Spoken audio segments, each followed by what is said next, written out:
BJP పేర్కొంటున్నటువంటి అనేకమైనటువంటి నల్లటి రోజులలో కూడా ఎన్నడూ కూడా దేశంలో ఇటువంటి చీకటి రోజు ఎన్నడూ జరగలేదు. ప్రభుత్వం ప్రజాస్వామ్యాన్ని కూలి చేసింది. ఆ రోజు 78 మంది పార్లమెంట్ సభ్యులు సస్పెండ్ చేయడం అంటే ఈ దేశ ప్రజాస్వామ్యానికి ఒక మచ్చ. ప్రజాస్వామ్యయుతంగా జరిగినటువంటి పరిణామాల గురించి జవాబు చెప్పాల్సిన ప్రధానమంత్రి, రాజీనామా చేసి బాధ్యత వహించాల్సిన హోంశాఖ మంత్రి మాట్లాడకుండా ఒక పార్లమెంటరీ వ్యవస్థకే మచ్చ తెచ్చే విధంగా వ్యవహారం చేయడం అంటే ఇది ఇంతకంటే జీవితంలో వ్యవస్థలో ఇంకొకటి ఉండదు. తానేషాలాగా ఒక నియంత్ర కంటే ఎక్కువగా ప్రజాస్వామ్యానికి విలువ లేకుండా పరిపాలిస్తున్నాడు కాబట్టి రాహుల్ గాంధీ గారు నఫరత్ జోడో భారత్ జోడో అని పేరు మీద పాదయాత్ర చేసినాడు. దేశవ్యాప్తంగా విద్వేషాలకు వ్యతిరేకంగా ప్రేమాభిమానాలు పెరగాలి, ప్రజాస్వామ్యం నెలకొనాలి, అప్రజాస్వామ్యం నశించాలి, నియంతృత్వం పోవాలి, ప్రజాస్వామ్యం రావాలనే ఆలోచనతో రాహుల్ గాంధీ గారు పాదయాత్ర చేస్తే ఈరోజు అధికారంలో ఉన్నటువంటి పార్టీ దేశంలో ఎక్కడైనా కూడా అన్ని రకాలుగా అటు ఆర్థిక పరంగా భారతదేశ వ్యవస్థను చిన్నాభిన్నం చేస్తూ తాత ముత్తాతల నుంచి ఉన్నటువంటి ప్రభుత్వాలన్నీ వ్యవస్థ లోపల కంపెనీలను ఏర్పాటు చేసి నిరుద్యోగ సమస్య పరిష్కారం చేస్తే వాటన్నిటినీ మేమిద్దరం మాకిద్దరం అన్నట్టుగా దేశం మొత్తం దారవోస్తూ ఉంటుంటే ప్రభుత్వాన్ని వ్యతిరేకించినా, ప్రభుత్వాన్ని విమర్శించినా, ప్రభుత్వం గురించి ప్రశ్నించినా బీజేపీ అనుబంధ సంస్థలుగా సిబిఐ, సిఐడి, ఎన్ఫోర్స్మెంట్, విజిలెన్స్లను దాడి చేయించి ఉసిగొల్పి భయభ్రాంతులకు గురి చేసి ప్రజాస్వామ్యాన్ని కూని చేసే ఈ పార్టీ ఏకంగా పార్లమెంటు వ్యవస్థ మీదనే దాడి చేసింది. పార్లమెంటులో కూడా గొంతు విప్పరాదు, ప్రజాస్వామ్యం లేదు. ఆనాడు మేమందరం కూడా తెలంగాణ కోసం కొట్లాడినా ఎన్నడూ కూడా ఇటువంటి ఘోరమైనటువంటి వ్యవస్థ చూడలే. మా హక్కులను మేము గట్టిగా ఆఖరికి బట్ట కట్టుకొని కూడా అడిగినటువంటి పరిస్థితి పార్లమెంట్ లోపల. ఆనాడు కూడా ఇంత కఠినంగా వ్యవహారం చేయలే. కానీ ఇలా చూస్తుంటే ఈ ప్రభుత్వం మొత్తంగా 4 కాళ్ళు నియంతృత్వం మీదనే నడవాలనుకుంటుంది తప్ప ప్రజాస్వామ్యానికి విలువ లేకుండా పోతా ఉన్నది.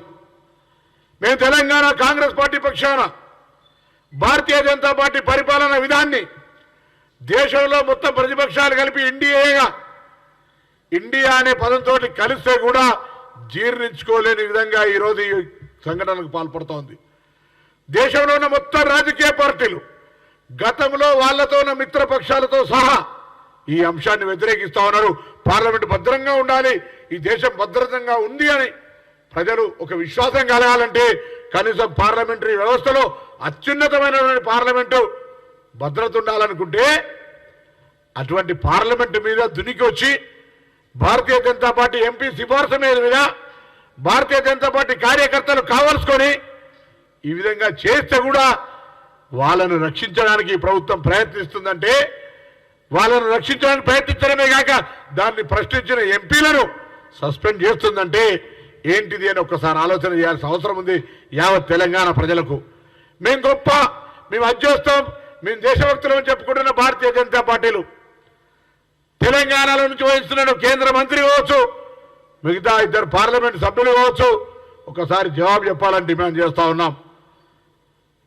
ఏం పట్టానట్టు ఇటువంటి సంఘటనలు జరుగుతున్నా మాట్లాడారంటూ ఆనాడు తెలంగాణ వ్యతిరేకంగా మాట్లాడితే మాట్లాడారు, తెలంగాణ తొక్కిదారిని ఎత్తుకపోయినట్టే మాట్లాడారు, పార్లమెంటు మీద దాడి జరిగితే మాట్లాడారు, పార్లమెంట్ మెంబర్లను సస్పెండ్ చేస్తే మాట్లాడారు. ఎందుకు మరి మూగనోము?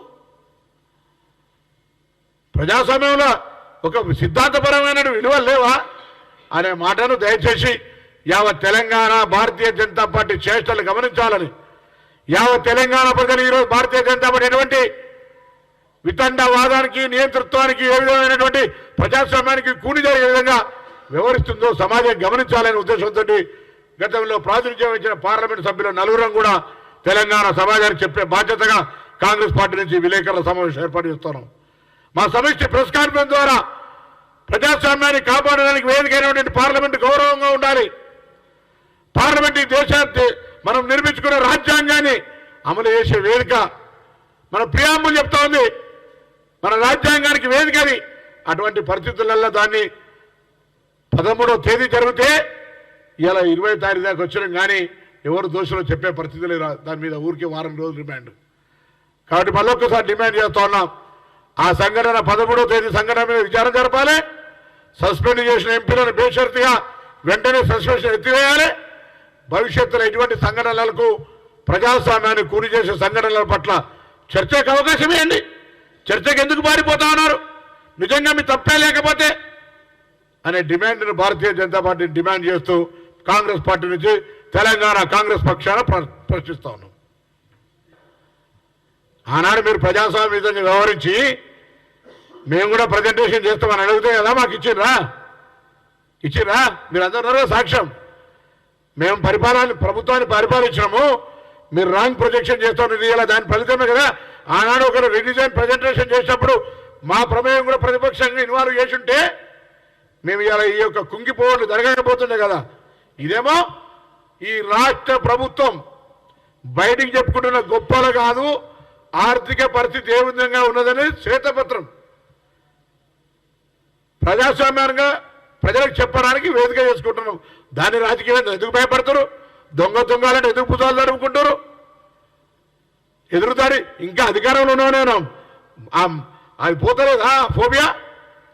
ప్రజలు మీకు తీర్పిచ్చారు, మార్చిండ్రు, మార్పు కోరుకున్నారు, గమనించమని కోరుతా ఉన్నా. ఊరికేనే 2 రోజులకి ఏమైంది రైతు బంధు ఎప్పుడు వేస్తావు, ఇంకొక రాజ్య ప్రభుత్వం కూలిపోతుంది ఏంది?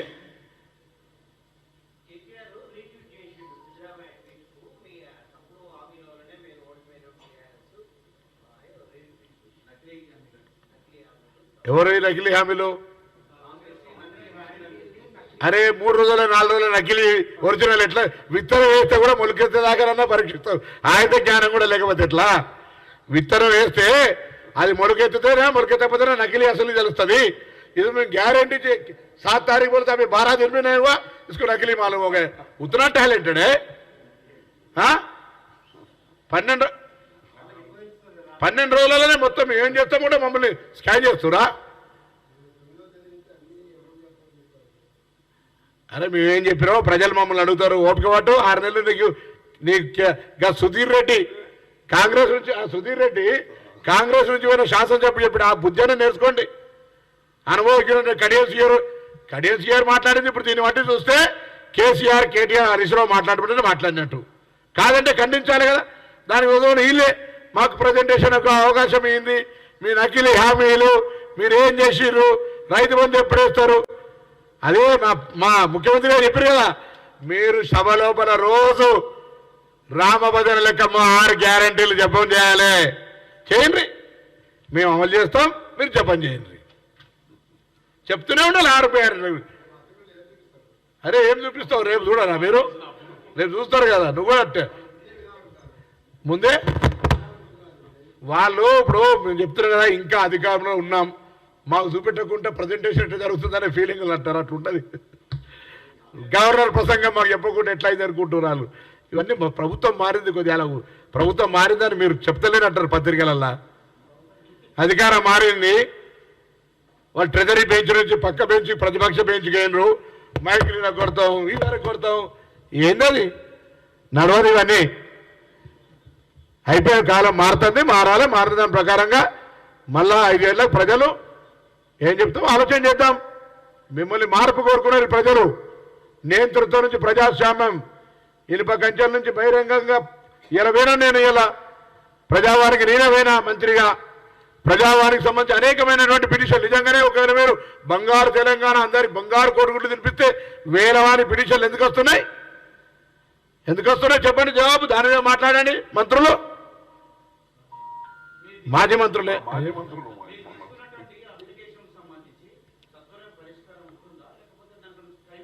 సత్వరం కాగలిగి సత్వరం అవుతాయి, ఆలస్యం అవుతాయి. అందులో కూడా కొన్ని అంశాలు పాలసీ మ్యాటర్ ఉంటాయి, కొన్ని ఇమీడియట్గా అయ్యేటి ఉంటాయి, కొద్ది నిర్లక్ష్యంతో కానీ ఉంటాయి. అటువంటి అన్ని కేటగిరీ అవుతాయి కదా. కొన్ని ఇప్పుడు మనకి సంబంధించి మేము డబుల్ ఇందిరా మిల్లు ఇస్తామని చెప్పినాం, ఇల్లు అప్లికేషన్ వచ్చింది, మా పాలసీ అప్లికేషన్ రాగానే వాళ్ళకి అన్ని ఇంప్లిమెంట్ చేస్తాం. రేషన్ కార్డు వచ్చింది, పెన్షన్ వచ్చింది, ఉద్యోగం గురించి వచ్చింది, లేదా ఇతరత్ర సమస్య ఉంది. నిమిషంలో ఒక ఉదాహరణకు ఒక సమస్య వచ్చింది. మైనింగ్ డిపార్ట్మెంట్కు సంబంధించిన హైర్ చేసుకున్న కార్లకు సంబంధించిన పేమెంట్ ఇవ్వలే. వెంటనే డైరెక్టర్ ఆఫ్ మైన్స్ తోటి అక్కడ కూర్చొని మాట్లాడినాం, ఫైనాన్స్ రిపోర్ట్ తోటి మాట్లాడినాం. వాళ్ళకు 50-100 మంది బండ్లకు సంబంధించిన కిరాయి పేమెంట్ అయిపోతుంది. అట్లా సమస్యలు పరిష్కరించడానికి ఇన్స్టెంట్ కాఫీ వేరుంటుంది, పొద్దుగాల ఛాయ్ తర్వాత చేసుకునేది వేరుంటుంది, చల్లగా ఫ్రిడ్జ్లో పెట్టుకుని తాగేది వేరుంటుంది. అన్ని రకాలు ఉంటాయి కదా.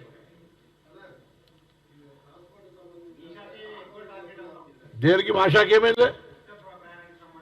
ఏం కాలేవు. మేము ప్రయాణం ప్రారంభించినాడు చెప్పినాం, 9 నాడు ప్రారంభించినాం. 15 రోజుల లోపల ఏదైనా ఒక నూతన కార్యక్రమం ప్రారంభించినప్పుడు అందులో ఒడుగుదిడుకులు ఇష్యూస్ ఉంటాయి, దాన్ని రివ్యూ చేసుకుంటాం. 15 రోజుల తర్వాత దానికి అనుగుణంగా మార్పులు చేర్పులు చేసుకోవాలంటే ప్రయాణం ఉచిత ప్రయాణం అది కాదు. దానివల్ల ఉదాహరణకు ఇక్కడ గాంధీ భవన్ అవతల ఉచిత భోజనాన్ని ప్రారంభిస్తారు. పొద్దున వాళ్ళన్న పుణ్యాత్తుడు సహకారం ఉంటే పక్క హోటల్లో అంతా వచ్చి మా కడుపు కొడుతున్నారు, మా హోటల్లో బంద్ అవుతున్నాయంటే ఏం చేయాలి నేను చెప్పరు? అరే మేము ఆటో కార్మికులకు వ్యతిరేకంగా తీసుకున్న నిర్ణయం కాదు అది. మేము మహిళలకు ఈ రాష్ట్రంలో ఉచితంగా ఇవ్వాలనుకున్నాం. క్యాబినెట్లో కూడా చర్చ వచ్చింది, ఆటో కార్మికులకు ఏం చేస్తే న్యాయం అవుతుందని. గాంధీ భవన్ వేదిక కాంగ్రెస్ పార్టీ పక్షాన నేను ఆటో కార్మికులందరూ కూడా, నా కుటుంబ సభ్యులు వాళ్ళంతా, మా తెలంగాణ పౌరులు వాళ్ళందరూ కూడా తెలంగాణ కావాలని కొట్లాడారు. మీకు ఏం చేస్తే న్యాయం జరుగుతుందో చెప్పండి, మేము కూడా ఆలోచిస్తున్నాం. మీకు అన్యాయం జరగకూడదు చూసే బాధ్యత మాది. ఎక్కడ ఒక బస్సు తగ్గించారు, ఎవడాడు మూర్ఖుడు ప్రచారం చేసేది. కొత్త బస్సులు తేవడానికి ప్రయత్నం చేస్తున్నాం. నేను చెప్పిన అందుకే 15 రోజుల్లో ఫ్రీక్వెన్సీ పెంచడానికా, లేకపోతే జరుగుతున్నటువంటి కెపాసిటీ ఇంప్రూవ్మెంట్ అయిన తర్వాత ఏం చేయాలి, వాటన్నిటిలో రివ్యూ చేస్తాం 15 రోజులు అని చెప్పినాం. బస్సులు ఎట్లా తగ్గిస్తామే? రాంగ్ ప్రాపగండా చేస్తే నమ్మకండి. ఇంకా 1-6 బస్సులు తీయాల్సి వస్తుంది, బయటికి ఓవర్లాండ్ అవుతుంది. ఆక్యుపెన్సీ పెరిగింది. అవ్వ పోయేటప్పుడు బిడ్డను తీసుకుపోతుంది, లేకపోతే భార్య పోయేటప్పుడు భర్తను కూడా తీసుకుపోతారు. అట్లా అన్నీ జరుగుతున్నాయి. ఒక అంశం జరిగినప్పుడు కొన్ని రకరకాల అంశాలు ఉంటాయి. వాటన్నింటినీ రివ్యూ 15 రోజులు రివ్యూ చేస్తామని చెప్పినాం కదా. ఎందుకు తొందరపడుతున్నారు? 15 రోజులు ఒప్పుకోలేదా ఈ ప్రతిపక్షాలకు వాళ్ళకు వీళ్ళకు? బస్సులు తగ్గించిన ఒక రాంగ్ ప్రచారం, బస్సులలో జనం ఎక్కుతున్నారు, లేదు ఇది అవుతుంది.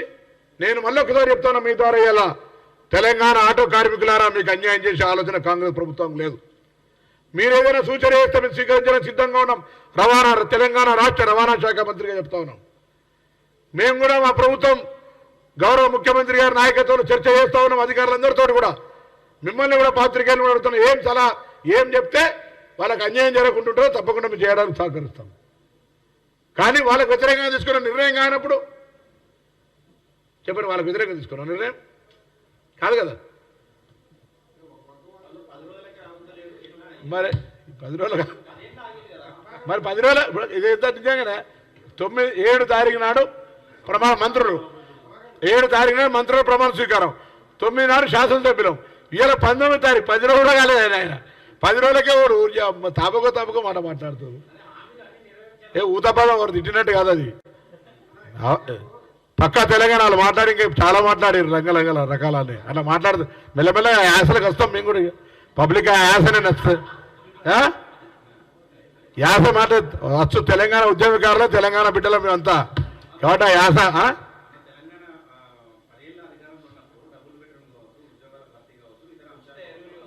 3016 నిరుద్యోగ వృత్తి కావచ్చు, ₹1,00,000 రుణమాఫీ కావచ్చు, దళిత చెప్పమంటా లిస్టు. అరే అని అడిగి పబ్లిక్ అడిగే మార్పు కోరుకుంటారు. మళ్ళీ ఊరికే నేనేమన్నా 100 రోజుల టైం అడిగినామా? 6 గ్యారెంటీలకు 3 రోజులు ఇస్తానమే. 2 చేసిన సంతోషం కూడా లేదు. చెప్తే కదా మొన్న ఇంకోటి 60 ఏళ్ళ మన చర్చలో జరిగిన రోజు 60 ఏళ్ళ గురించి మాట్లాడుతారు. మా ముఖ్యమంత్రి గారు ఇప్పుడు పోచారం శ్రీనివాసరెడ్డి, దారం నాగేందర్, తలసాని శ్రీనివాస్ యాదవ్, చంద్రశేఖరరావు గారు, ఇంకెవరెవరు వాళ్ళంతా మంత్రులుగా తెలుగుదేశం పరిపాలన వాళ్ళని తిట్టుకుంటున్నట్టే కదా. పక్కకు వాళ్ళకి కనీసం శోషత లేదు. వాళ్ళంతా కూడా భాగస్వాములే కదా. మనం ఎందుకు కొట్లాడినాం? తెలంగాణ ఉమ్మడి రాష్ట్రంలో అన్యాయం జరుగుతుందని. మళ్ళీ ఉమ్మడి రాష్ట్రం గురించి మాట్లాడతారు. మమ్మల్ని అంటారు ఇందిరమ్మ రాజ్యం. అరే మాది జాతీయ పార్టీ, ఇందిరమ్మ రాజ్యం గురించి మాట్లాడతాం. మీరు ప్రాంతీయ పార్టీ, ప్రాంతీయంలో మీరు అధికారంలో ఉన్న 10 ఏళ్ళు ఏం చేశారో చెప్పురే. మీరు దేశం గురించి మాట్లాడే హక్కు మీకు ఎక్కడిది? మేము మాట్లాడతాం, మాది నేషనల్ పార్టీ.